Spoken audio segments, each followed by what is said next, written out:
জাকির খানের মতন একজন নীতি আদর্শবান নেতাকে বর্তমান পরিস্থিতিতে খুবই প্রয়োজন। ইতিহাস সাক্ষী দেন, যখনই বিএনপির দুর্দিন ছিলেন তখন জাকির খান দলের জন্য তার নিজের জীবন বাজি রেখে সবসময় রাজপথে আন্দোলন সংগ্রামের মধ্য দিয়ে সে এই নেতাকর্মীদেরকে সাহায্য করার জন্য যা যা করণীয় দরকার ছিলেন, প্রয়োজন ছিল,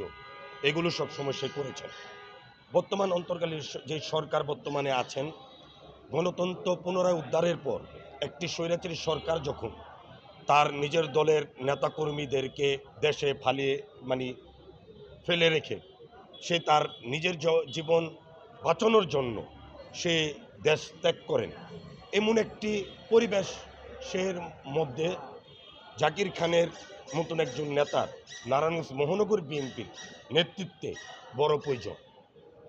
কারণ নেতৃত্ব এমন একটা জিনিস, এটা আল্লাহ প্রদত্ত। যিনি নেতৃত্ব দিবেন তার নেতৃত্ব সর্ব জায়গায় সর্বসময় সব মানুষ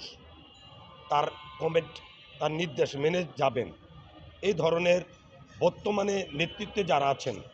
তাদের ভিতরে এই গুণবলীটা নাই বিধায় আপনার লক্ষ্য করবেন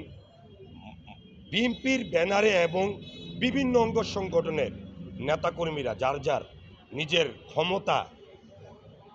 দেখার জন্য বিভিন্ন কায়দায় মিছিল মিটিং করে যাচ্ছে, কিন্তু সমস্ত বিএনপি পরিবারের নেতাকর্মীরা ঐক্যবদ্ধভাবে আগামী সোনার বাংলাদেশের রাষ্ট্রনায়ক জননেতা জনাব তারেক রহমানের বিরুদ্ধে যেই 52টো মিথ্যা মামলা, ওই মামলা যে প্রত্যাহার এবং তাকে ওই মামলা থেকে অব্যাহতি দেওয়া হবে, ওই ধরনের একটি কঠিন আন্দোলন এই দেশে যে প্রতিষ্ঠিত করতে হবে, এই ব্যাপারে অনেকেরই মাথা ব্যথা নেই। দেখবেন নিজ নিজ জায়গা থেকে হালুয়া রুটি খাওয়ার জন্য, সবাই নিজেকে জাহের করার জন্য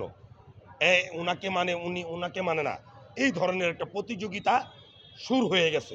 আমার বিশ্বাস এবং ব্যক্তিগত একটা মতামত, যদি জাকির খানের মতন নেতাকে নারায়ণগঞ্জ মহানগর বিএনপির কোথাও কোনো জায়গায় দায়িত্ব দেওয়া হয়, ইনশাল্লাহ হিংসা বিদ্বেষ বলে, ভেদাভেদ বলে জাকির খানের নেতৃত্বে ঐক্যবদ্ধভাবে তৃণমূল পর্যায় থেকে সবাই আমরা শহীদ রাষ্ট্রপতি জিয়া রহমানের আদর্শকে নারায়ণগঞ্জের জমিনে বাস্তবায়ন করতে আমরা সক্ষম হব ইনশাআল্লাহ।